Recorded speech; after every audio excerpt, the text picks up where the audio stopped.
Hello, my name is Engmann, and I am the head of Sadar Ghana.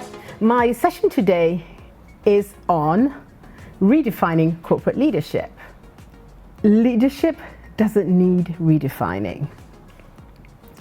If anything, what it means is that we really need to step out of being managers and into being leaders.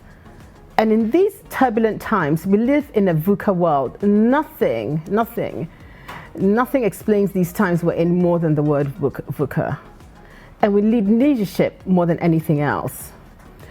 And so respectfully, it's all about us understanding the difference between leadership and management. Many of us get stuck in assuming that anyone that leads an organization is a leader. But what I've found is that many people that lead organizations are fantastic managers. They manage the system, they manage the people, they manage the processes, and they deliver the numbers, but they're not actually leaders. And that's what we need to step into. We need to step into starting to lead people and not just managing them. So, one of my favorite quotes is by Steve Jobs, who says that the greatest people are self-managing. They don't need to be managed. Once they know what to do, they'll figure it out. And what they need is a common vision, and they need leadership. So redefining corporate leadership is actually about rethinking what we believe leadership to be and the way we lead. And it's also about transforming from the inside out. Because I strongly believe that it's about that inner transformation that a leader must undergo in order to lead the troops. That's important in these turbulent times. And these times are scary.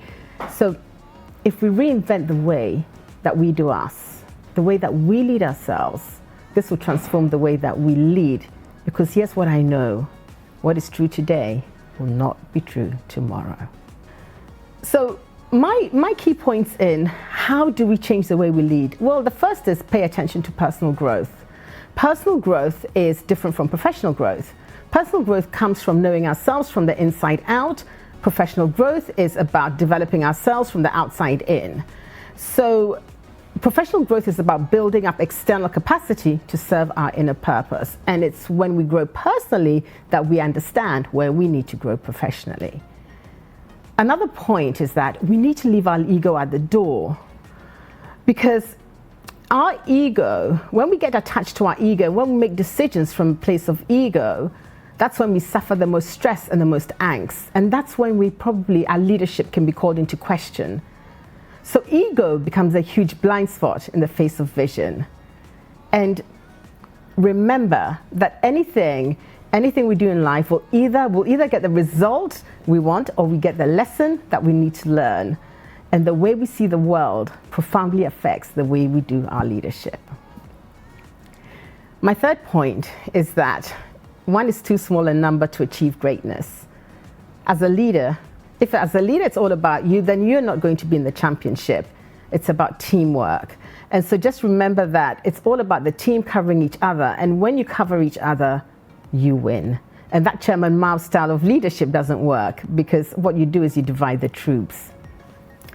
So in conclusion, what I just want to remind you about is that the more things change, the more they stay the same.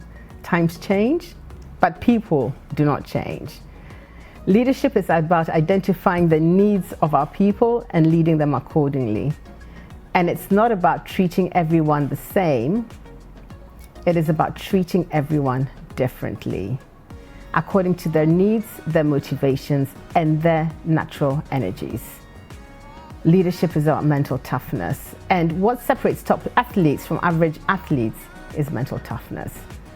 So just remember that leadership is not being someone to lean on. It's about making the leaning unnecessary.